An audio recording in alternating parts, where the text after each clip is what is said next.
Evening News Reality Check. They are the grand theaters of politics, the ornate hearing rooms where America goes to hear the evidence, sort out the villains, settle the issue.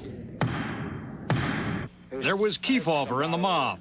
Did you ever get any money from Meyer Lansky? I never got money from any of those fellas. None of those fellas? Hoffa and the Kennedys. Did you discuss this matter with Johnny DiAguardi? During some conversation on the phone, I may have... High-visibility hearings Senator McCarthy? can expose the demagogue. They can uncover abuse of power. And they can also make the Congress look bad. Senator, let me finish. No, I will not. Cynics might say it's all made-for-TV drama, but they would be wrong. It just isn't so. There were 600 congressional hearings / investigations conducted in this country on Capitol Hill between 1800 and 1950 before we ever got to television. The sinking of the Titanic in 1912 produced a full-blown media circus hearing. But it was TV that gave hearings the power to rivet the nation through moments of breathtaking discovery. Mr. Butterfield, are you aware of the installation of any listening devices in the Oval Office of the President? 1973, a Nixon staffer before the Watergate Committee. Yes, sir. A showstopper, and one that was carefully stage-managed. The secret of the tapes had been uncovered 3 days earlier, out of camera range, by Don Sanders, one of several anonymous committee staffers routinely questioning the Nixon aide.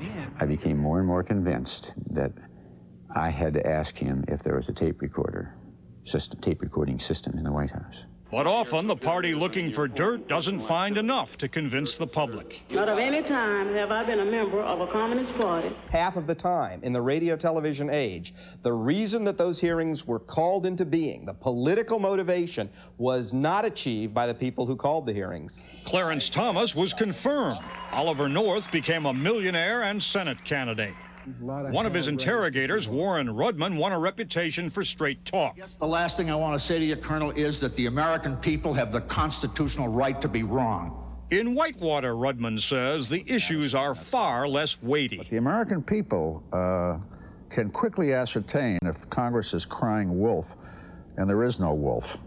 And the danger of trivializing this process has to be guarded against. The kind of drama, foul play, and dark secrets needed for a box office smash are so far missing from Whitewater.